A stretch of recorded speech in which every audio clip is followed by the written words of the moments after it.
Así que mis hermanos, hoy vamos a mirar el capítulo 12, pero quiero que todos miremos antes del capítulo 12, vamos a mirar el capítulo 11, versículos 33 al 36. Entonces le voy a pedir a mi hermana Ángela que nos lea en Romanos 11 del 33 al 36. Luego le voy a pedir a Ángela, a Nati, que me lea Isaías 40:13. Y a la hermana, Ángel que está ahí. Ángel, por favor, Job, capítulo 41, versículo 11. Ok, vamos a mirar esos tres versículos primero para terminar con el capítulo 11.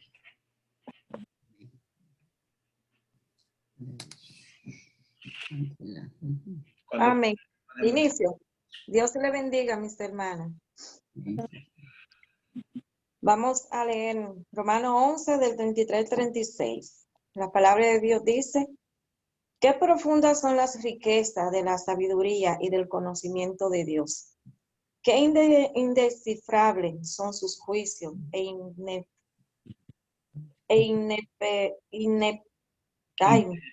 Impenetrables. Sí, impenetrables son sus caminos. ¿Quién ha conocido la mente del Señor? ¿O quién ha sido su consejero? ¿Quién le ha dado primero a Dios para que luego Dios te pague? Porque todas las cosas proceden de Él y existen por Él y para Él. A Él sea la gloria por siempre. Amén. Amén.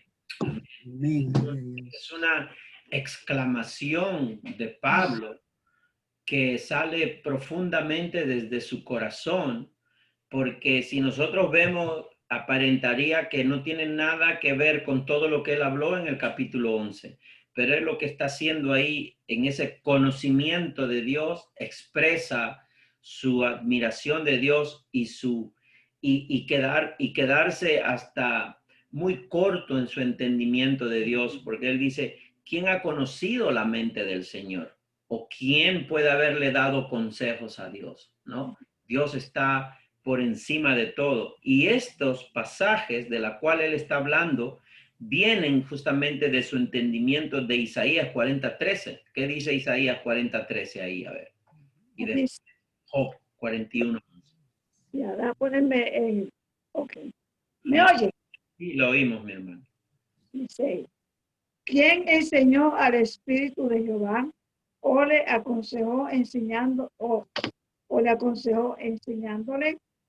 Exacto, ¿no? Isaías ya desde el Antiguo Testamento ha mencionado esa misma frase, y Pablo, dentro de esa comunión con Dios, le sale de lo más profundo del corazón esa reflexión, ¿no? ¿Qué dice Job 41:11?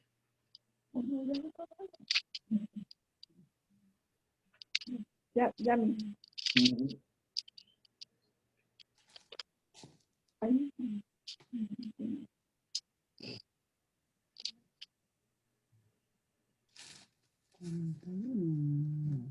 Job 41:11.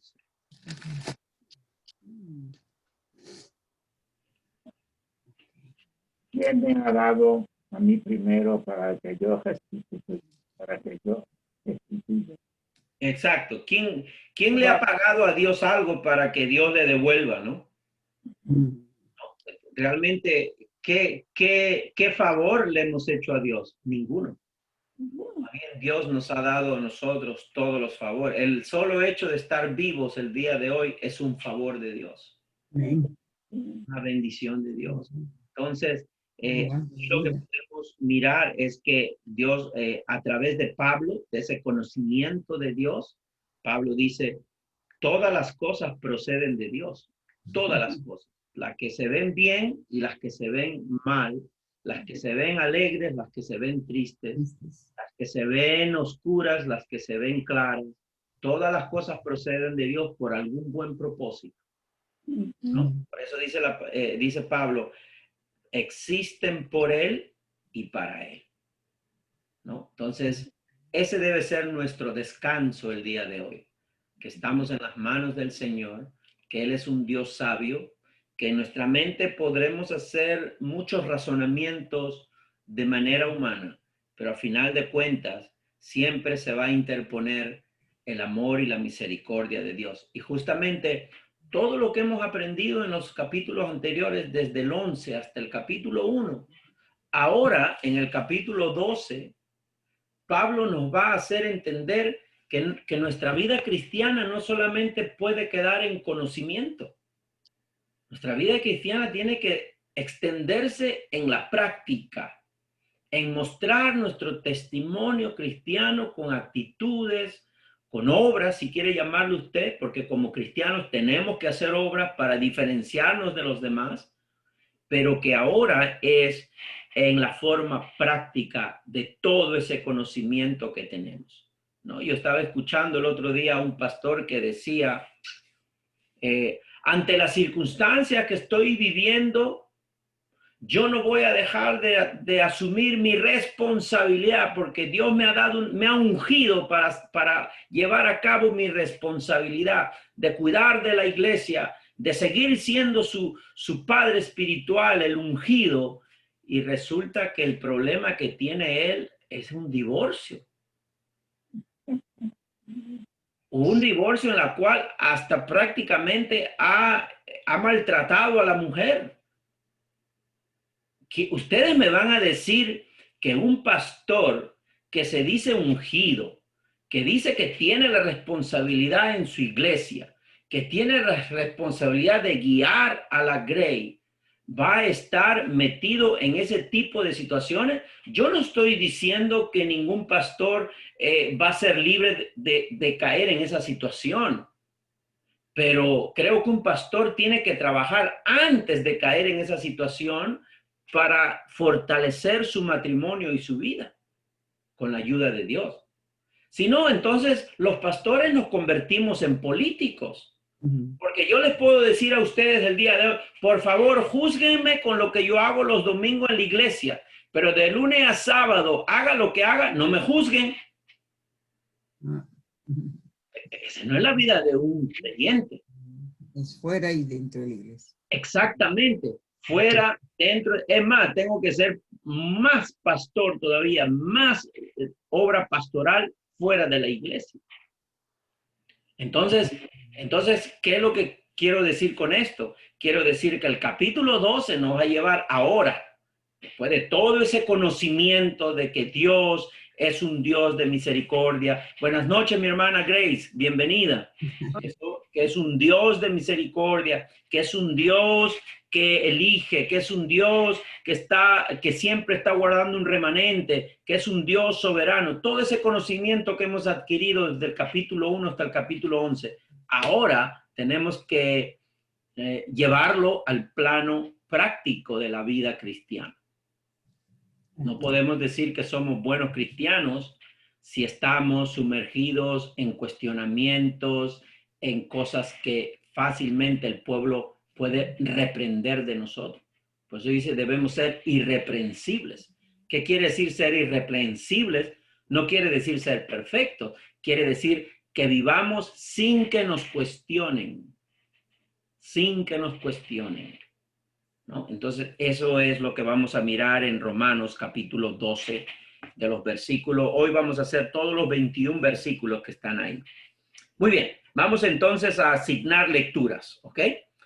Le voy a pedir entonces a mi hermana Grace que lea Romanos 12, versículo 1. Vamos a ir de versículos en versículos.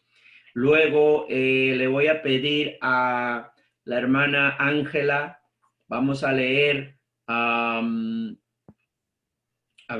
a leer Primera de Pedro, capítulo 2, versículo 5. Luego le voy a pedir a Nati, Romanos 12, versículo 2. Luego la hermana Vilma, Romanos 12, versículos del 3 al 5. Silvia, usted va a leer Primera de Corintios, capítulo 12, versículo 5. Por ahora está bien ahí, después vamos a continuar con otros versículos más. Leamos Romanos 12:1. Romanos 12:1. ¿Me escuchan? Le escuchamos, mi hermana. Así que, hermano, os ruego por la misericordia de Dios que presentéis vuestros cuerpos en sacrificio vivo, santo, agradable a Dios y que es vuestro culto racional. Ajá, interesante. ¿Qué opinan, mis hermanos, ustedes de ese pasaje? Yo lo voy a leer nuevamente para que ustedes se den un tiempo en reflexionar. A ver, ¿qué ideas, cómo usted traduce eso con sus propias palabras? Dice, por lo tanto, hermanos, tomando en cuenta la misericordia de Dios, les ruego que cada uno de ustedes en adoración espiritual ofrezcan su cuerpo como sacrificio vivo, santo y agradable a Dios. No sea, hasta ahí está bien. Santo y agradable a Dios. Me gusta Reina Valera porque termina diciendo que es vuestro culto racional. ¿Qué opinan, mis hermanos, ustedes del versículo 1? Cuéntenme un poco, a ver. ¿Qué ven ahí que a ustedes le llama la atención? A ver, por favor, opinen. A mí, pastor, me llama la atención esta parte donde dice que entre vosotros no tenga más alto concepto, dice 3, ¿no? No, pero usted ya se adelantó mucho, ¿no? Solamente el versículo 3. Oh. Capítulo 12, versículo 1. Ahí tenemos. Hermano, ruego, dice. Claro. Por misericordia. Ok, ya. Es que es lo que me tocaba, yo lo leí. Bueno, ok. No, sí. Digo el versículo 1, para ir poco a poco, ¿no? ¿Alguien más? Carlos. Que ya que conocemos, como él nos había explicado en toda la carta, conocemos a Dios y sobre todo lo que él ha hecho por nosotros, entonces ahora nosotros, ¿por qué no ofrecer en base a eso? ¿Por qué no ofrecer nuestras vidas? Y eso incluye nuestro cuerpo como instrumentos de él. Claro. Para demostrar su bondad, su amor, su gracia. Claro. El motivo de ofrecer nuestros cuerpos vivos, ¿verdad? Santos y agradable a Dios, es porque estamos agradecidos por su misericordia. Por eso que Pablo dice, así que hermanos, os ruego, no les ruego por mí, sino les ruego por las misericordias que Dios ha mostrado en sus vidas. Por eso les ruego, por la misericordia de Dios, que presenten vuestros cuerpos en sacrificio vivo, santo y agradable a Dios. ¿Qué quiere decir eso? ¿Cómo usted presenta su cuerpo como sacrificio vivo, santo y agradable a Dios cada día? Cuéntenme un poquito. ¿Cómo es eso? Enséñenme. Debemos de tener presente, en todo momento tenemos que agradar a Dios. ¿Cómo, pues? ¿Cómo?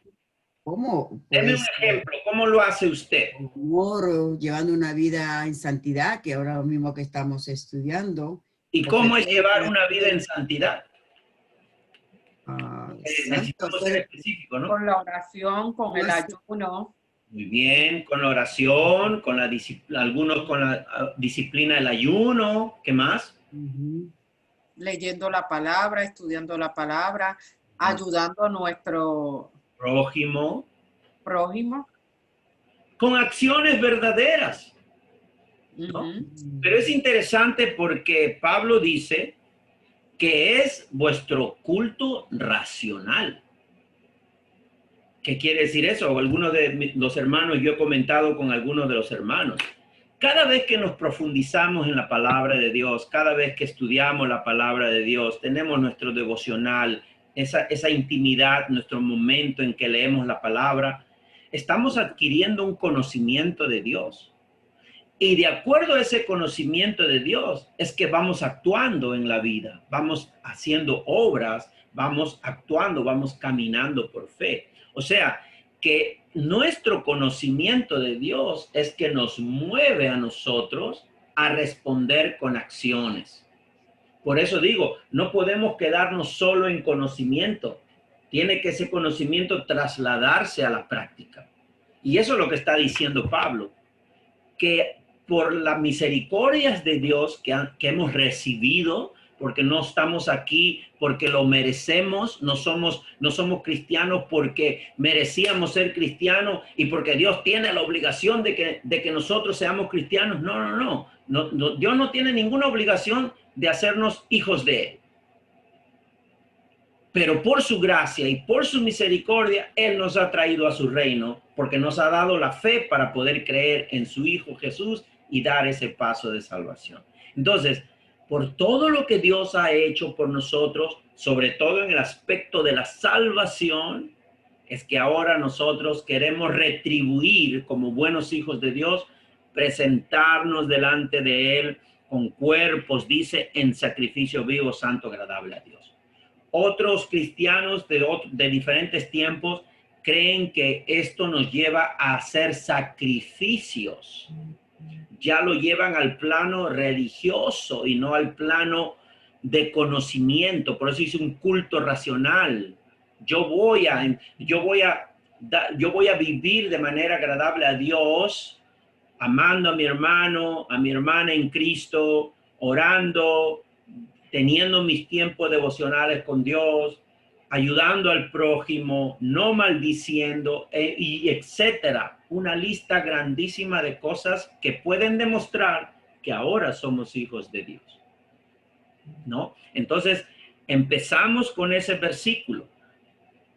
Claramente notamos en ese versículo que esa es la respuesta verdadera. Ahora, ¿qué cosa es ser santos? ¿Por qué la Biblia nos llama a nosotros santos? ¿Quién podría dar esa definición de ser santo? ¿A qué le llamamos santo, santa? Somos ahora separados para Dios, ¿no? Claro. Santo, santa no es una definición de perfección. Santo, santa es una definición de distinción.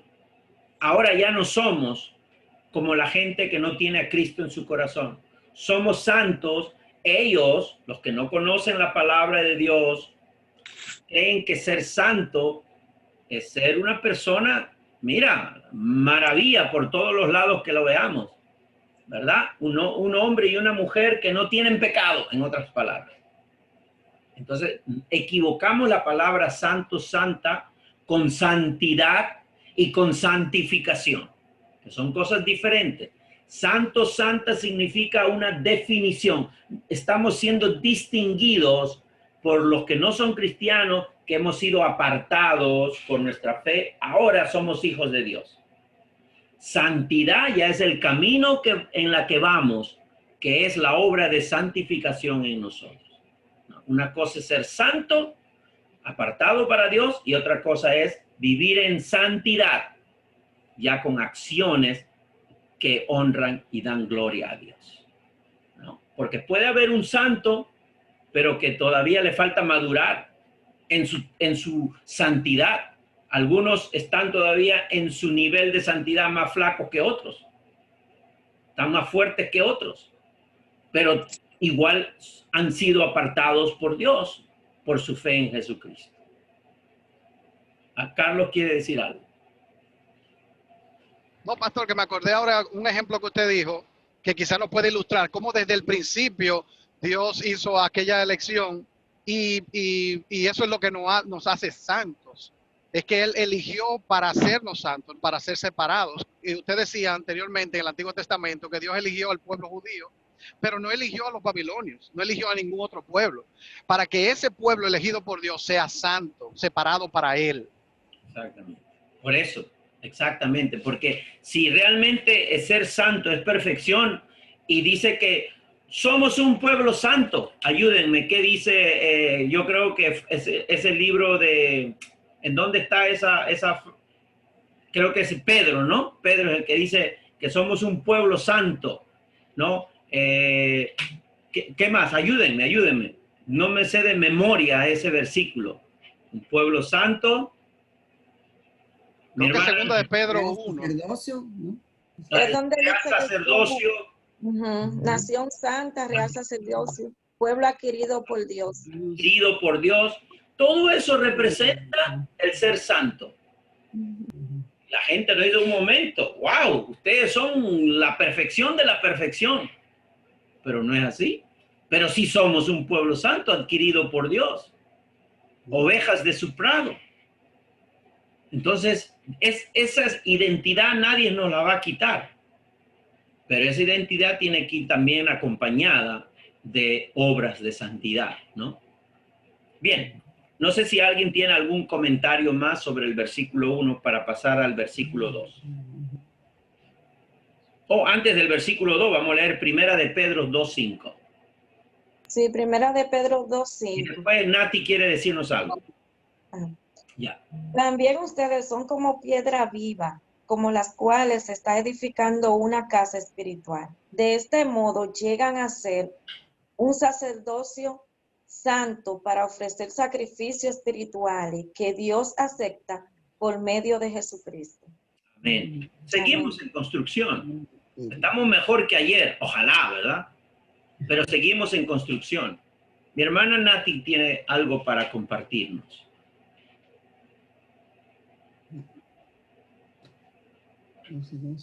No, solamente quería hacer un comentario. Sí. Yo, en mi entender y la capacidad, ¿verdad?, que el Señor me ha dado, Amén.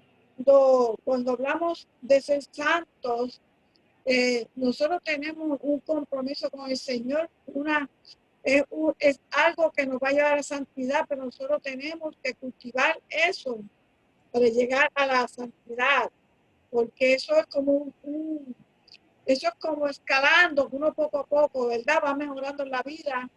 Y verdad, si es también dedicado y fiel al Señor, puede alcanzar a llegar a ese nivel de santidad divina, ¿verdad? Que el Señor nos tiene preparado para nosotros, porque si somos santos y estamos haciendo lo que queremos, entonces ya no somos tan santos. Claro. Eso hay que cuidarlo, eso es como la salvación. El Señor te escogió y te dio la salvación y te dio el Espíritu Santo, pero si no lo sigues de ahí para allá, cultivando eso, mejorando, leyendo la palabra, como hemos dicho anteriormente, eso es lo que nos lleva a nosotros a la santidad, a subir ese nivel que nosotros deseamos para poder ver el trono del Señor. Amén. Estamos de acuerdo, porque si somos verdaderos cristianos, no podemos hacer lo que nos da la gana, pues mis hermanos. Si no, entonces, ¿de qué cristianismo estamos hablando? ¿No es cierto? Si nosotros los que estamos en esta noche aquí reunidos, me incluyo yo, si decidimos nosotros cada día hacer lo que nos da la gana, entonces debemos cuestionarnos si somos verdaderos hijos de Dios o no. Porque los verdaderos hijos de Dios no es que en algún momento que están subiendo esa escalera de santidad, pueden de repente subir 3 peldaños hoy día y mañana baja 1, pero seguimos estando en el camino. Pero ya alguien que diga, bueno, ya yo soy salvo y puedo hacer lo que me da la gana, nunca hemos dado ese mensaje. La gracia no es eso. Entonces, este mensaje, sobre todo de los sacrificios vivos, de la vida de santidad, es para nosotros que somos hijos de Dios, que sabemos que la escalera tiene un tope, que es la perfección. La pregunta es, ¿quién es el único perfecto? Jesucristo es el único perfecto, porque Él no tenía pecado. Ahora, ¿eso quiere decir que no podemos seguir escalando esa escalera para seguir alcanzando una santidad mayor, un crecimiento en santidad? Por supuesto que sí. Es nuestro deber seguir subiendo, sino en cómo nos diferenciamos de los que no son cristianos. Esa es la. Ahora, lo otro es que como verdaderos hijos de Dios, no creo que ninguno de los que estamos aquí pensemos de que como si somos verdaderos hijos de Dios, no pasa nada si hacemos lo que nos da. Si pecamos, si caminamos en el pecado, si vivimos en la carne y si practicamos el pecado. Yo creo que el verdadero cristiano no practica el pecado, no vive en la carne, ni tampoco camina en el pecado. No se amolda a este mundo. Una cosa es que caminemos en un mundo de pecado y ¡pum!, podamos caer en algún momento, pero otra cosa es que estemos allí practicando el pecado. Eso nos debería llamar la atención, ¿no? Entonces, ahí está la diferencia Debemos seguir creciendo y estamos de acuerdo en eso. Bien, vamos a leer el versículo 2, Romanos 12:2. 12. Me toca a mí. Sí, 12:2. ¿Me oye? Sí, te oímos, mi hermana.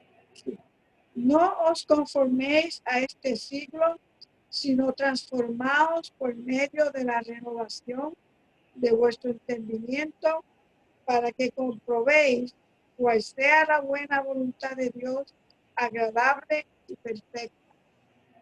Amén. Interesante. ¿Algún comentario de ese versículo? ¿Qué te está hablando el Señor a través de ese versículo? Ángela. Sí, que no debo, está clave, porque ahí dice que no debo de conformarme a este mundo, o sea, no debo de conformarme, o sea, no me debo de sumar a la corrupción, a la vida que está presentando este mundo.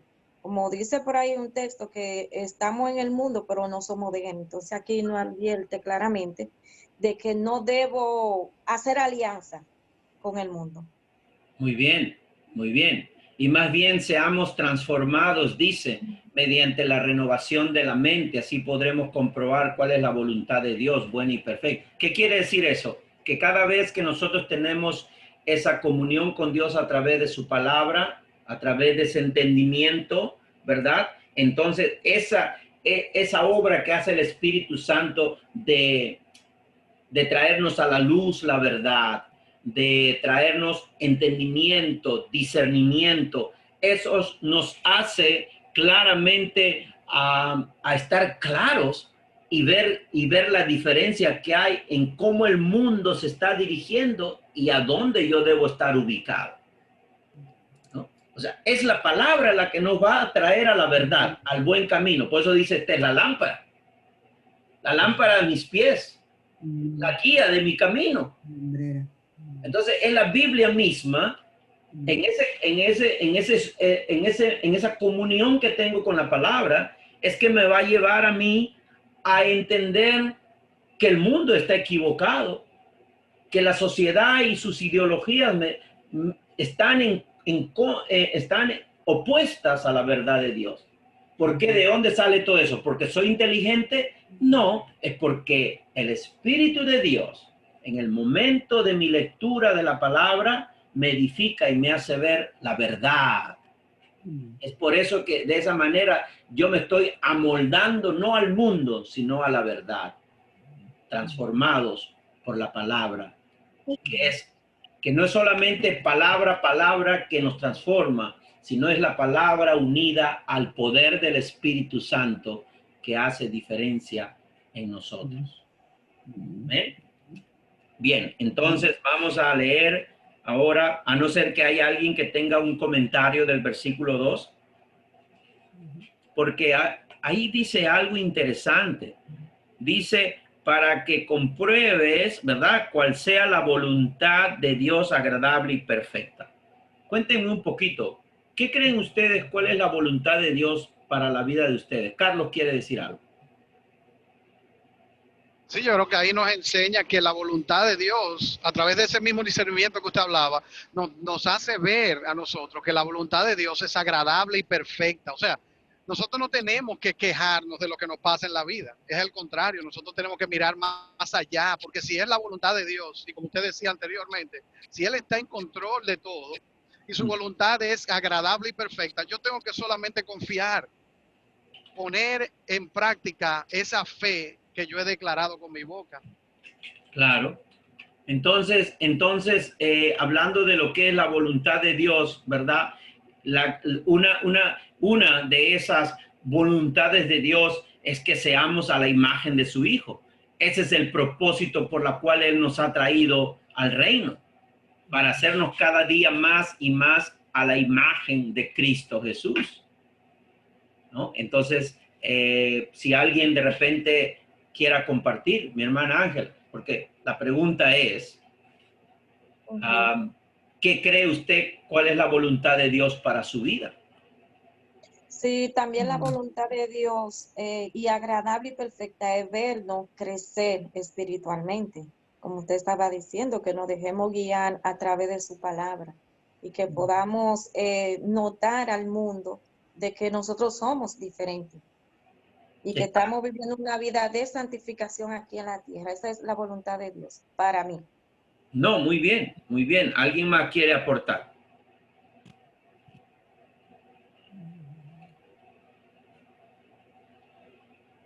Y vemos claramente eso, ¿no? Por ejemplo, si nosotros leemos algún pasaje sobre la voluntad de Dios, justamente es que nosotros seamos cada vez más como Cristo.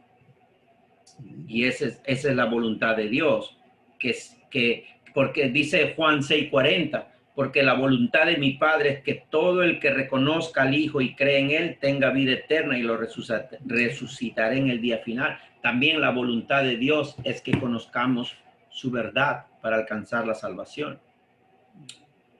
Bien, vamos a continuar. Entonces ahora vamos a leer en el versículo 2, vamos a leer del 3 al 5. ¿Ok? Déjenme, ok, alguien de ustedes le asigne del 3 al 5, Romano. Primera de Corintios. Ok, del 3 al 5. Y después viene Primera de Corintios.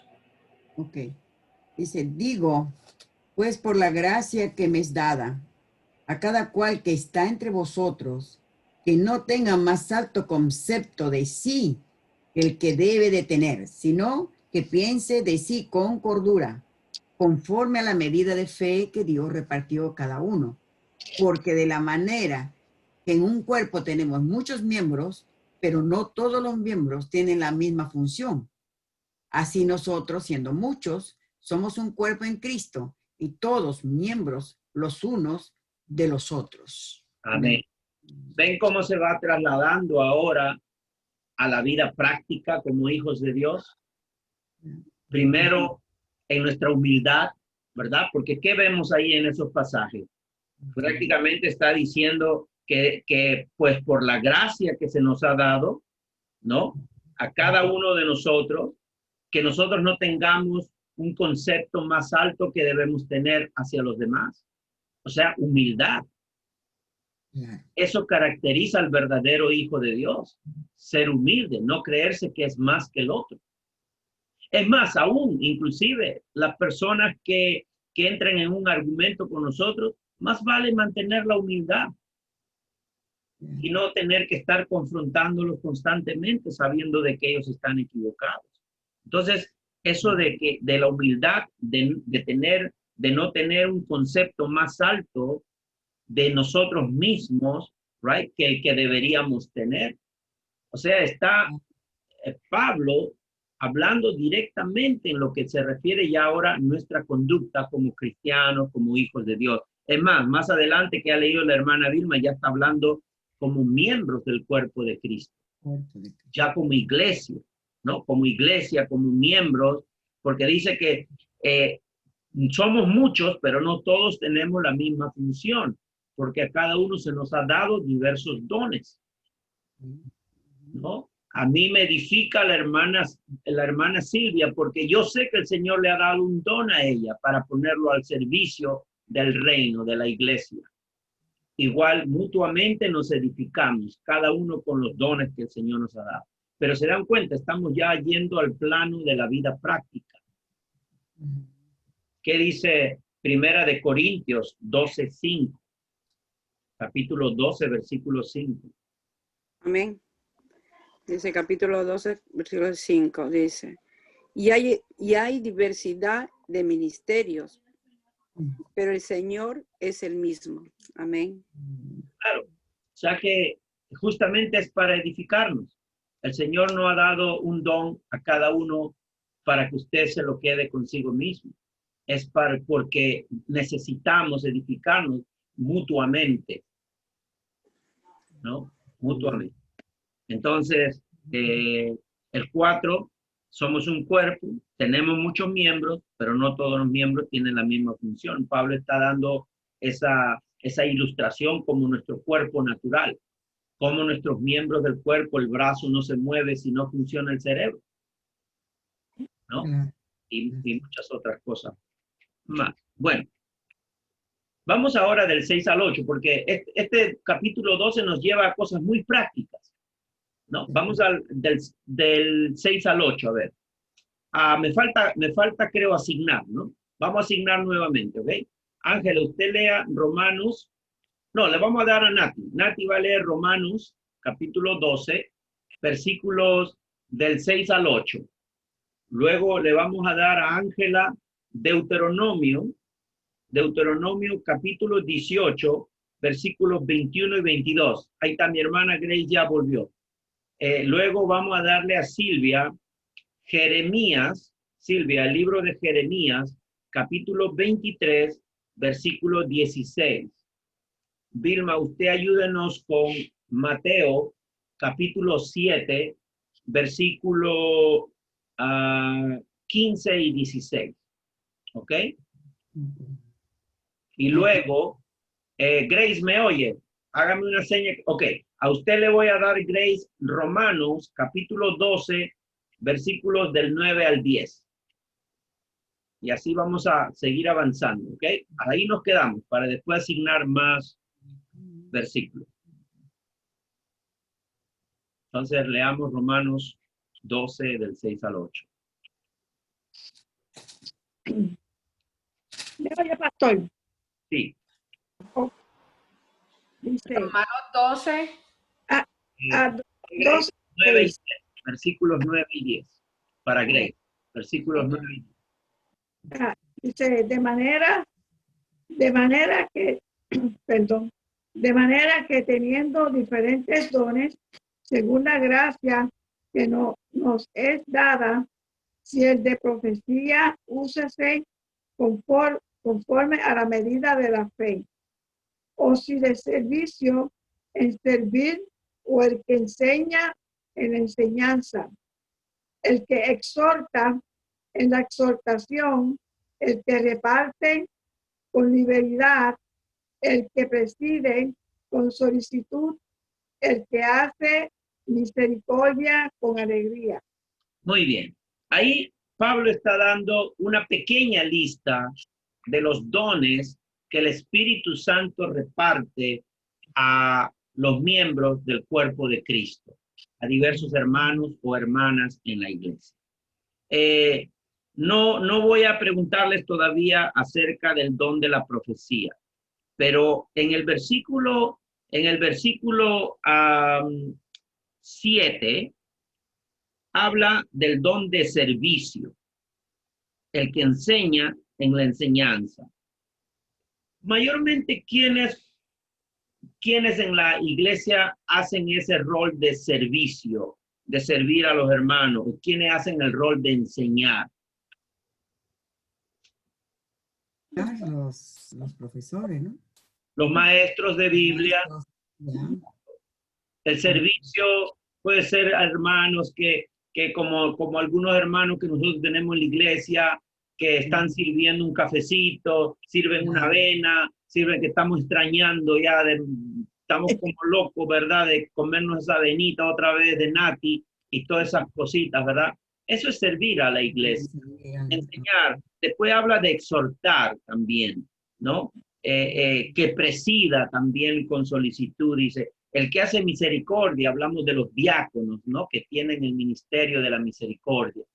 Pero una pregunta, mis hermanos. ¿A qué le llamamos profecía? ¿O qué dice la gente acerca de la profecía?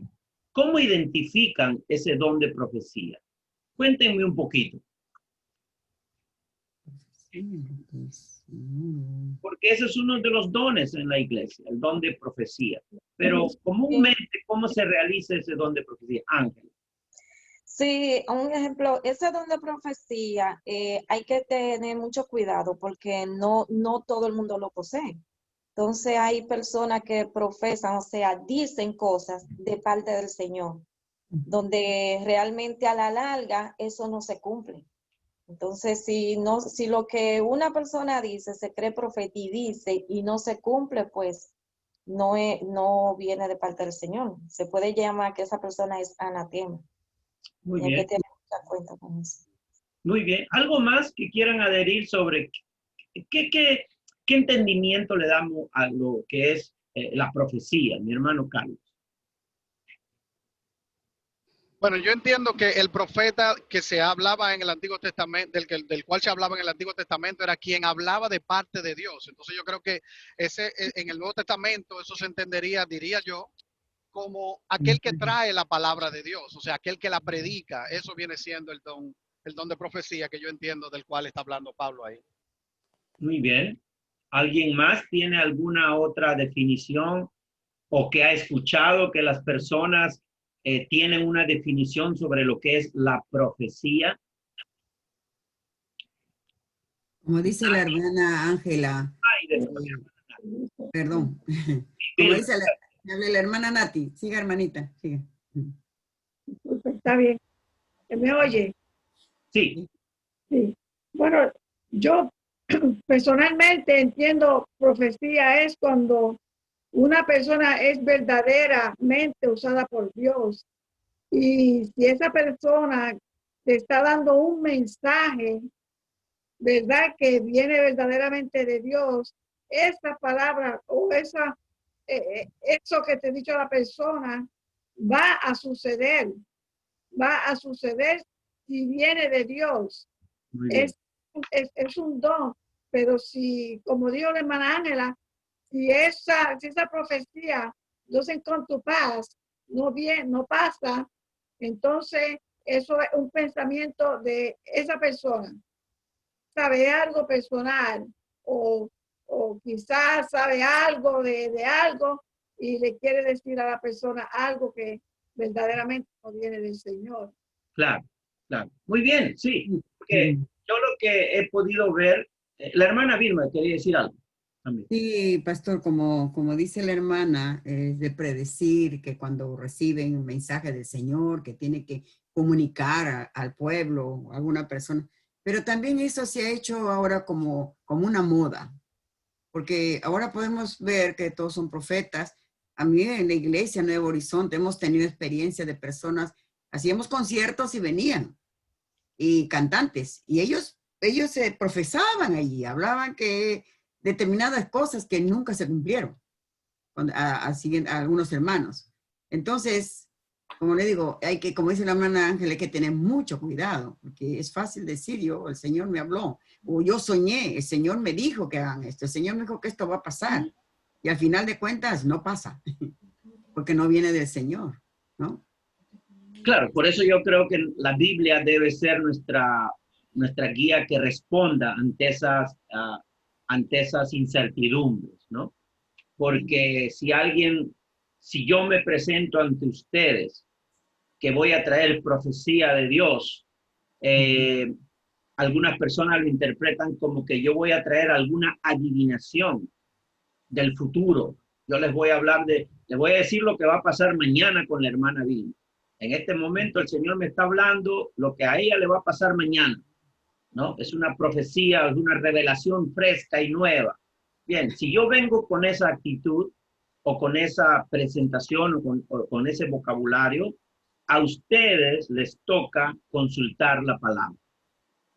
Porque estoy de acuerdo con lo que dice el hermano Carlos. ¿Quiénes eran los profetas de Dios en el Antiguo Testamento? ¿Cuál era su función? El profeta anunciaba lo que Dios estaba revelando al pueblo. ¿Por qué? Porque todavía no existía la revelación de Dios escrita. Es por eso que Dios usaba a sus profetas. Él escogía a sus profetas para usarlos como profetas para beneficio del pueblo. ¿Por qué Dios no podía decirlo por su cuenta a todo el pueblo? Porque si Dios se aparecía a todo el pueblo terminaba achicharrado, carbonizado. Por lo tanto, ese mensaje santo de Dios tenía que ser a través de un profeta que Él escoja quién lo iba a hacer. Ahora, traía revelación de Dios.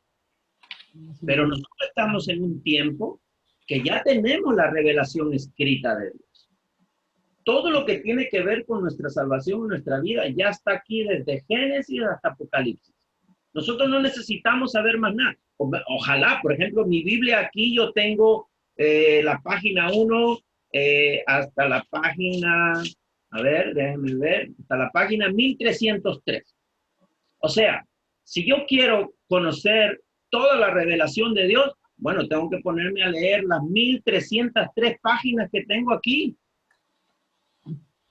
Y yo no le voy a preguntar cuántas páginas usted ha leído de su Biblia. Pero entonces nos falta todavía conocer más revelación de Dios.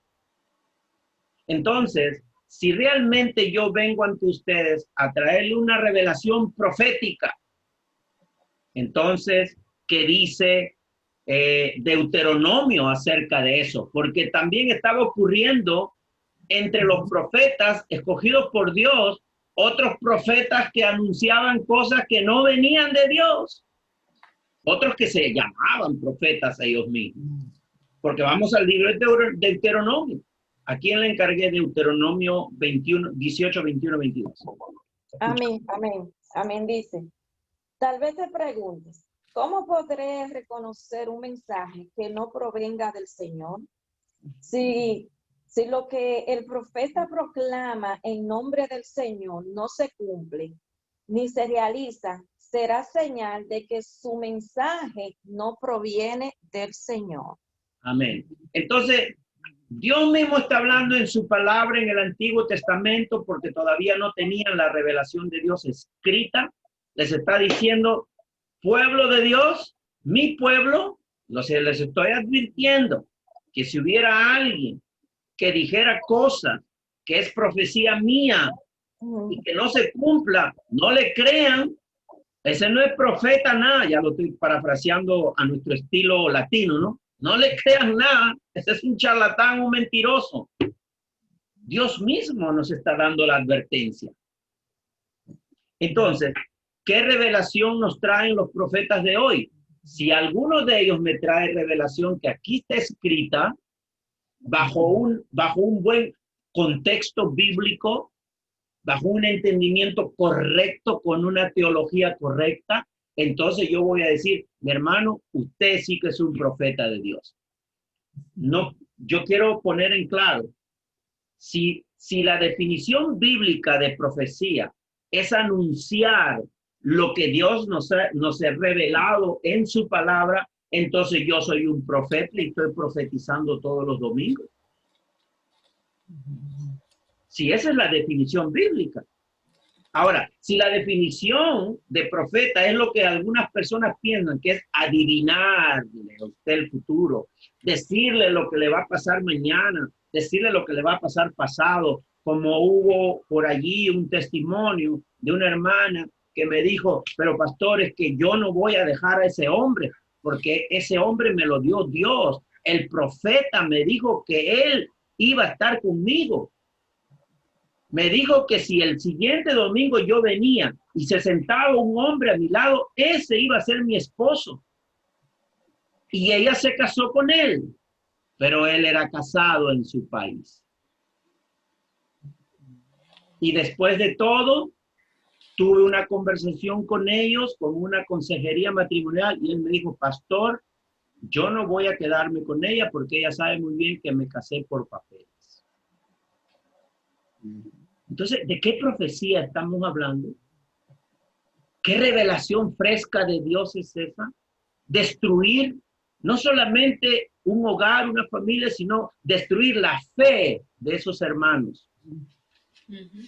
Porque desde ese día, esa hermana no volvió a creer más en el Señor. Entonces, por eso Romanos nos está hablando acerca de la profecía. Pero nosotros estamos tratando de entender qué es profecía, qué es el profeta. ¿Qué dice Jeremías, capítulo 23, 16? Otro texto del Antiguo Testamento. Jeremías 23, 16. Dice, así ha dicho Jehová de los ejércitos, no escuchéis las palabras de los profetas que os profetizan, os alimentan con vanas esperanzas, hablan de visión de su propio corazón, y no de la boca de Jehová. Amén.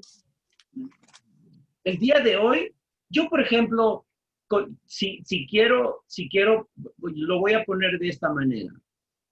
yo tengo en mi corazón, siento como que debo darle una palabra de consejo a una persona, a un hermano, una hermana que está atravesando una situación difícil. Yo de corazón quiero ir en este momento para hablar con él o con ella. Pero yo no le voy a decir, mi hermano, el Señor me habló. El Señor me dijo, mientras yo estaba en mi oficina escribiendo algo, el Señor me habló y es por eso que estoy aquí ahora presentándome para decirte lo que el Señor me dijo. El Señor me dijo que tengas calma, que lo va a solucionar, que no tengas ningún problema.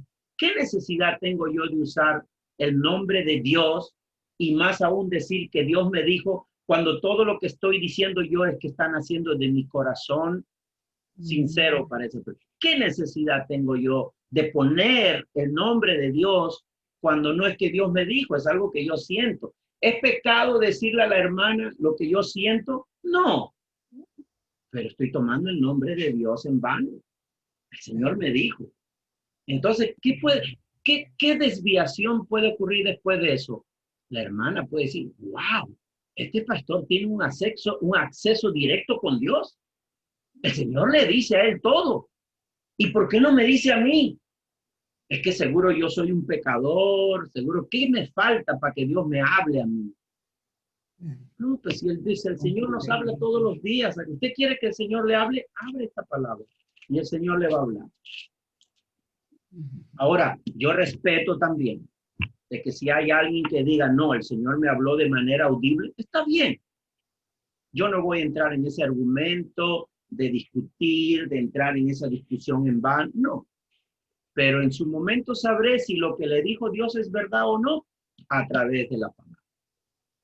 ¿Se dan cuenta? O sea, estamos mirando todos los ángulos, porque tampoco yo quiero, como pastor, entrar en ese juicio directo de decir, no, esos, no todos, esos que se llaman profetas, todos, no, porque, pero si lo que está diciendo ese hermano o esa hermana está escrito, está revelado aquí, bajo un buen contexto bíblico, bajo una buena teología, mira, gloria a Dios, yo voy donde ese hermano, lo busco a Dios. Gracias, mi hermano, por revelarme palabra de Dios. Pero tengo 1303 páginas que todavía no las he leído todas, completitas. Sobre todo el libro de Números, que a muchos no nos gusta porque da mucho detalle, tantos números y tantos nombres, ¿verdad?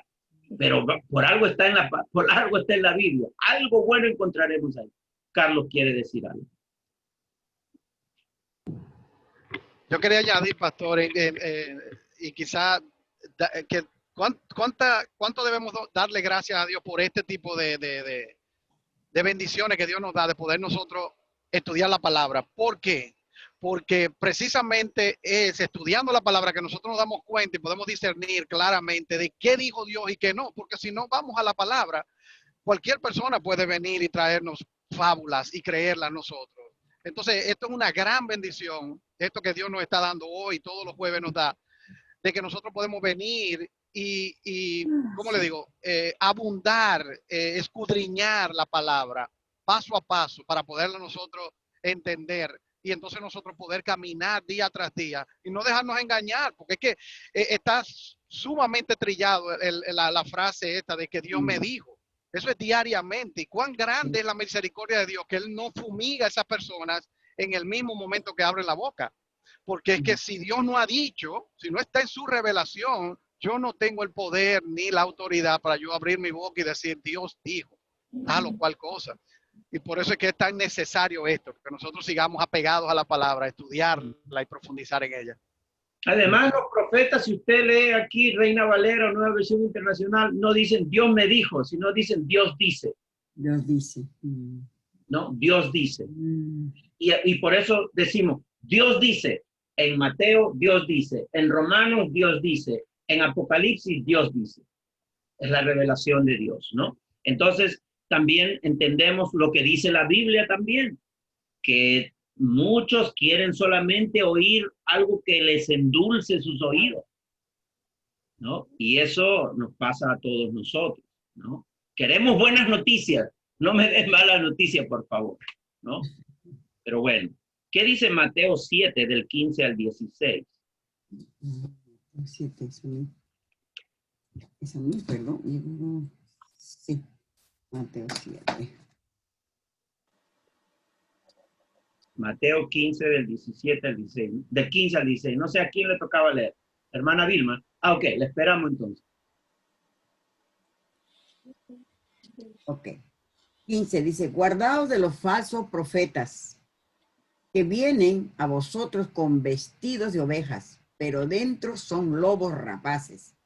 Por su fruto lo conoceréis. ¿Acaso se recogen uvas de los espinos o higos de los abrojos? Amén. Hasta mismo Jesús nos está advirtiendo. Hasta en los tiempos de Jesús estaba esta situación, ¿no? Entonces, claramente Jesús nos está hablando que nos cuidemos, ¿no? Entonces, pues, es que eso siempre ha sido así y nos toca a nosotros seguir instruyéndonos en la palabra para estar advertidos de las falsas enseñanzas que puedan desviarnos de la verdad, ¿no? Y eso es, creo que la Biblia siempre nos lleva a ese tipo de reflexiones. Bien, vamos a leer entonces Romanos 12, versículos del 9 al 10. Déjeme asignar más versículos. Le voy a pedir a la hermana Ángela que nos lea Romanos 12, del 11 al 13. Luego Nati, ayúdeme usted con Romanos 12, versículos 14 y 15. Luego Ángel, Romanos 12, versículo 16. Luego la hermana Silvia, Romanos 12, versículos del 17 al 21, que con eso cerramos. Luego la hermana Vilma, Deuteronomio 32, 35. Y luego 2 versículos más que asigno después y continuamos. ¿Okay? Vamos a Romanos 12, versículos 9 y 10. Romanos 12, 9 y 10. El amor sea sin fingimiento. Aborreced lo malo y seguid lo bueno. Amaos los unos a los otros con amor fraternal, en cuanto a honra y prefiriéndoos los unos a los otros. Amén. Entonces, otra vez, ¿se dan cuenta los detalles de este capítulo? Ahora es la vida práctica del cristiano. Cómo debemos aplicar nuestra fe en obras, en testimonio, en acciones, ¿verdad? En acciones de amor sin fingimiento. Somos la familia de Dios. Somos una familia, ¿verdad? Sin fingimiento, que tenemos que aborrecer lo malo. A veces lo malo nos encanta, sobre todo cuando alguien nos ha hecho algún mal. Queremos pagar mal con mal. Entonces, tenemos que aborrecer lo malo y seguir lo bueno. Tenemos que amarnos los unos a los otros con amor fraternal. Claramente dice eso, ¿verdad? Amor fraternal en cuanto a honra, prefiriéndolos los unos a los otros. Y aquí es interesante porque nos está hablando que es todo unos frutos del Espíritu Santo. Yo no puedo amar de manera fraternal, de manera con el amor de Dios, si no es algo que tiene que ser con la ayuda del Espíritu Santo. Porque sin la ayuda del Espíritu Santo, mi amor va a ser egoísta. Siempre va a ser nuestro amor humano egoísta. ¿Acaso preguntémosles a las parejas no cristianas, ¿por qué te casaste con esta persona? Para que me dé esto, para que me dé esto, para que me dé esto, para que me dé esto. Al esposo tú dices, ¿por qué te casaste con ella? Para que me planche, para que me ame, para que me cocine, para que me atienda. Pero muy pocos dicen, me casé con él para amarla, así como es, para darle todo mi amor, para sacrificarme por ella, para cuidarla todo el tiempo. Muy poco se escucha eso. Me casé para que me dé, ¿no? Es lo primero que resalta.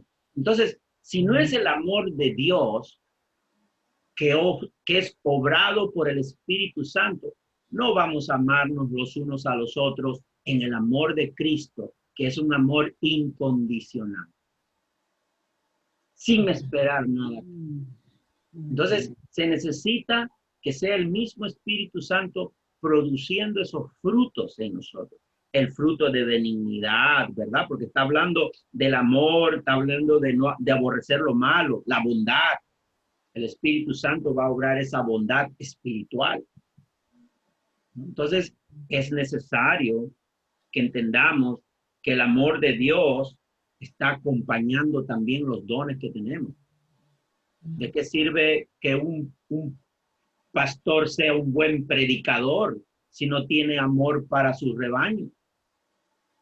Como dice Pablo, resuena como platillo, hace bulla nada más, pero no hay más nada. Cada don que el Señor les ha dado a ustedes debe ir acompañado del amor de Dios, porque lo deben hacer por amor al prójimo, pero sabiendo que ese amor al prójimo va directo por amor a Dios. Esa es la esencia por la cual el Señor nos ha dado los dones. No sé si tengan algún comentario de esos versículos que ha leído la hermana Grace.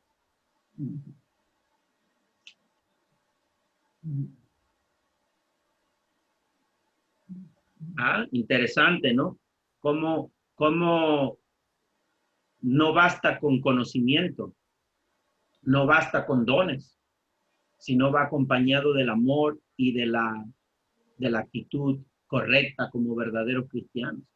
Por eso que a mí me preocupa mucho, sobre todo de manera personal, de qué me sirve a mí preocuparme mucho en un entendimiento claro de la palabra cuando no lo aplico en mi vida y menos lo aplico en el amor a los demás. O sea, ¿de qué me sirve? Ese conocimiento no me sirve de nada, ni edifica a los demás, porque los demás, como dice, por los frutos los conoceré. No dice por los dones los conoceré. Ustedes y yo podemos tener muchos dones en el Señor, pero eso no edifica nada en absoluto, ni glorifica a Dios si no hay frutos en nosotros de benignidad, de humildad, de amor, de dominio propio, de paz, de fe. Entonces, el conocimiento, pastor, a veces asistimos a muchas clases o escuchamos, leímos, pero solo queda en el conocimiento y no lo llevamos a la práctica, no lo llevamos a nuestras vidas. Es por eso que pasa. Por eso oren por mí y yo oro por ustedes, para exaltar el nombre de Cristo. Eso es amarnos los unos a los otros también.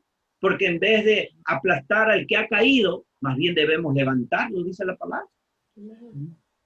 Levantarlo con misericordia. Bien, vamos del 11 al 13. Pastor, perdóneme, usted me dijo Deuteronomio, pero no lo puse el capítulo. Capítulo 18, Deuteronomio. versículos 21 y 22. No, a usted le di Deuteronomio 32, capítulo 32, versículo 35. Ese era el... Gracias, pastor. Bien, vamos a leer entonces 11 y 13. 12, 11 y 13. Dicen, nunca dejen de ser diligentes, antes bien, sirvan al Señor con el fervor que da el Espíritu. Alégrense en la esperanza. Muestren paciencia en el sufrimiento. Perseveren en la oración. Ayuden a los hermanos necesitados. Practiquen la hospitalidad. Y practiquen la hospitalidad. Muy bien. Eso es algo interesante. Yo creo que la hospitalidad ya es muy natural en los caribeños, ¿no? En los boricuas, en los dominicanos, en los centroamericanos. Ellos siempre abren la puerta de su casa y siempre hay comida para la visita. Siempre. Así son, ¿no? Siempre cocinan y guardan algo por si llega la visita. Alguno va a llegar. No. Es interesante. Yo se le digo a Ramón, pero ¿por qué usted está cocinando tanto?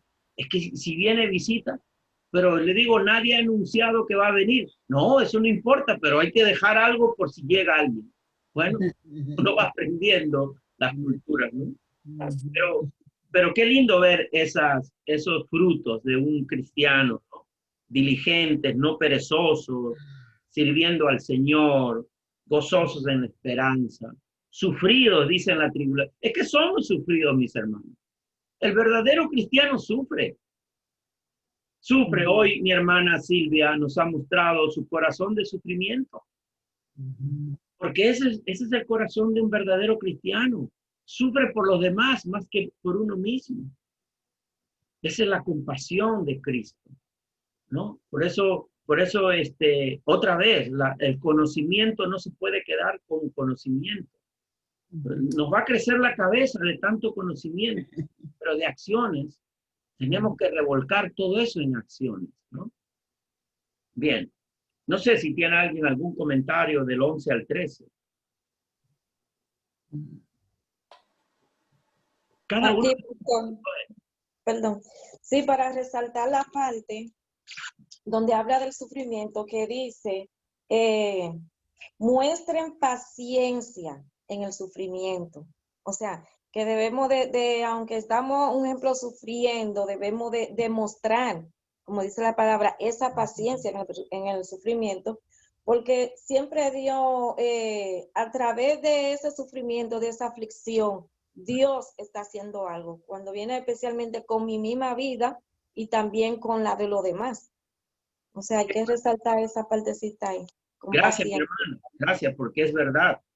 Los sufrimientos nos pueden llevar a la desesperación, ¿no? Nati también quiere decirnos algo.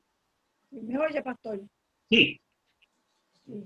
Y la parte de ser constante en la oración es bien sumamente importante en la vida del cristiano, porque la oración constante es como usted está depositando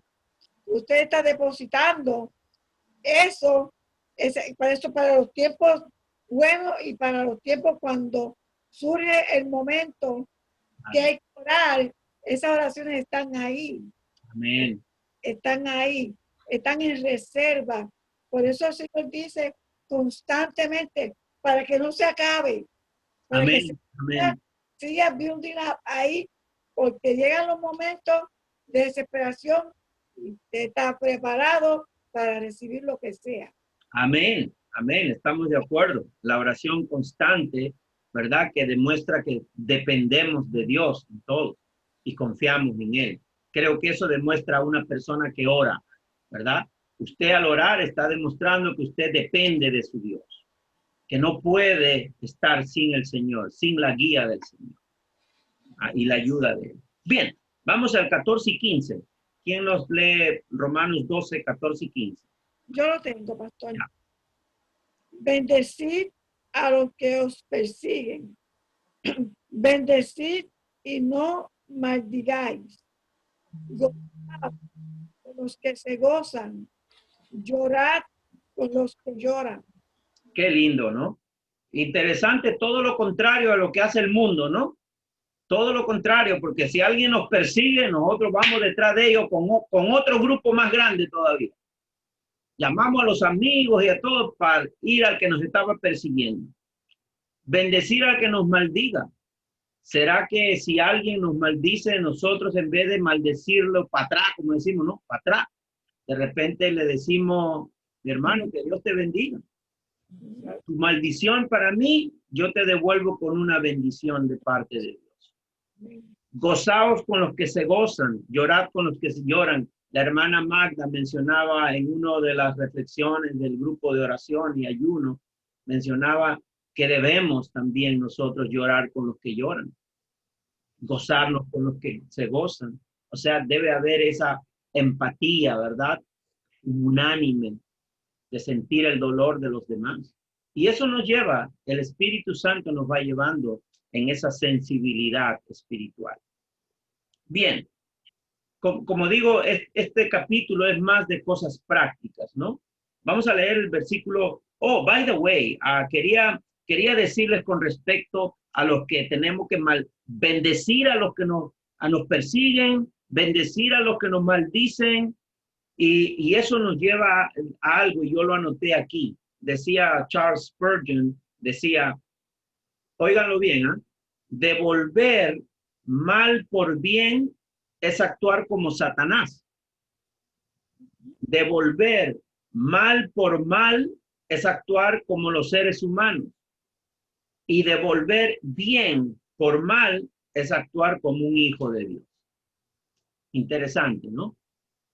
Porque a eso tenemos que hacer, devolver el bien por el mal que nos han hecho. Nosotros siempre tenemos que devolver con un bien, con una acción de bondad hacia ellos. Ok, vamos a leer entonces versículo 16. Ángel, Romanos 12, 16. Unánimes entre vosotros, no altivos, sino asociados con la humildad. No sean sabios en nuestra propia opinión. Ah, interesante. Ya también va directo a la conducta que debemos tener, ¿no? Unánimes. Todos juntos tenemos que ser unánimes en ese camino cristiano, que seamos llenos de bondad todos, ¿verdad? No altivos. Qué difícil es decir, qué difícil que un arrogante se identifique como cristiano, ¿no? No cabe eso, ¿no? Un arrogante que se identifique como cristiano, muy difícil, ¿no? Sino, más bien, asociando con los humildes. No seas sabio en tu propia opinión. Podemos estar equivocados. No pretendemos tener la verdad. Por eso el eje central de la verdad es la palabra de Dios. Por eso que estamos teniendo problemas en nuestra sociedad, porque lo que nosotros llamamos bueno, ellos lo llaman malo. Y lo que nosotros llamamos malo, ellos lo llaman bueno. Entonces, para que ellos no llamen malo a lo que nosotros le llamamos bueno y nosotros no le llamamos bueno a lo que ellos le llaman malo, bueno, vayamos todos juntos a la Biblia a ver qué nos dice. Este es el eje. Este es el punto central de la verdad. Pero ellos no quieren que les traigamos la Biblia. Entonces, siempre vamos a tener esa situación. Por eso que no debemos jactarnos de nuestra sabiduría sobre nuestra propia opinión, ¿no? Debemos siempre ser humildes de saber que nos falta mucho todavía por aprender, muchísimo más, ¿no? Nos falta, digo, me incluyo yo también. Bueno, vamos a versículos del 17 al 21, con eso cerramos. Amén. Versículo 17. Dice, no paguéis a nadie mal por mal, procurad lo bueno delante de todos los hombres. Si es posible, en cuanto dependa de vosotros, estad en paz con todos los hombres. No os vengáis vosotros mismos, amados míos, sino dejad lugar a la ira de Dios, porque escrito está, mía es la venganza, yo pagaré, dice el Señor. Así que si tu enemigo tuviera hambre, dale de comer. Si tuviera sed, dale de beber. Pues haciendo esto, ascua de fuego amontonarás sobre su cabeza. No seas vencido de lo malo, sino vence con el bien el mal. Amén. Amén. Me quedó esa duda de saber a qué se refiere ascuas de fuego amontonarás, versículo 20. A ver, consultemos la Nueva Versión Internacional. Versículo 20 dice aquí, si tu enemigo tiene hambre, dale de comer. Si tiene sed, dale de beber. Actuando así, harás que se avergüence de su conducta. Ah, bueno, se refiere a eso. Así, que se avergüence de su conducta. Bueno, entonces, nuevamente, estamos mirando que todo esto son un conjunto. Hello, bendiciones, ya te vimos. Es un conjunto, ¿verdad? De acciones que revelan nuestro conocimiento. Porque si, mis hermanos, estamos creciendo en conocimiento, tenemos que demostrarlo con hechos, ¿verdad? Entonces, si realmente estamos creciendo en conocimiento, debe haber un crecimiento en nuestra conducta, en nuestras acciones, en nuestras palabras, ¿verdad? Y vuelvo a repetir, dice, no paguéis a nadie mal por mal, procurar lo bueno delante de todos los hombres, si es posible, en cuanto dependa de vosotros, estar en paz con todos los hombres. Somos llamados a ser hacedores de paz, no hacedores de guerra. Y eso siempre choca con la carne, ¿verdad? Que nos hagan algo, muchachos, que le hagan algo a mi hijo. Salimos con todo, hasta con los perros pitbull, salimos para afuera, ¿verdad? Está en nuestra carne. Pero qué difícil es, ¿verdad? Humanamente hablando. Por eso necesitamos esa obra del Espíritu que es dominio propio, ¿no? Ese dominio propio que hace el Espíritu Santo. Dice el versículo 9, no os venguéis vosotros mismos, amados míos, sino dejad lugar a la ira de Dios. Que Él haga el juicio, que el Señor juzgue, que el Señor sea quien luche la batalla en nuestro lugar. Porque escrito está, dice, mía es la venganza, yo pagaré, dice el Señor. Así que si tu enemigo tuviera hambre, dale de comer. Si tuviera sed, dale de beber. Pues haciendo esto, ascuas de fuego amontonará sobre su cabeza. O sea, lo vas a avergonzar si tú actúas con el bien ante el mal que él te hace. No seas vencido de lo malo, sino vence con el bien, con el bien el mal. ¿Qué dice Deuteronomio, mi hermana Vilma? Deuteronomio 32, 35 dice, mía es la venganza y la retribución. A su tiempo su pie resbalará, porque el día de su aflicción está cercano y lo que les está preparado se apresura. Right. Interesante, ¿no? Porque estamos viendo que nuestro deber, ¿qué es? Más bien, no maldecir a esa persona, más bien bendecirla. O sea que cuando vayamos a orar al Señor para pedir la ayuda del Señor, no va a ser, Señor, obra en esa vida, destruye esa vida o déjalo cojo o déjalo algo, Señor, haz algo contra esa persona que me ha hecho daño. ¿Qué oración es esa de un cristiano? No, si usted va a orar, dígale, Señor, te dejo a ti esta carga, pero pon en mi corazón que no haya venganza ni resentimiento ni maldición. Quiero estar libre de todo eso por el mal que me hicieron. Y su corazón va a descansar. Por eso hay que saber perdonar, aprender a perdonar. O sea, pero hay que perdonar. A fin de cuentas, hay que perdonar. Nos toca perdonar, por más difícil que sea el daño que nos han hecho. Perdone, mi hermano, perdone. Se lo digo yo por experiencia, que en alguna situación me ha costado mucho perdonar y al final de cuentas me he estado haciendo daño a mí mismo. Así que perdonemos por más difícil que sea. Usted cumpla con lo que Dios le manda hacer y usted verá que el Señor dice, mía es la venganza y yo pagaré. A Él le dejamos lo que Él tenga que hacer con la persona.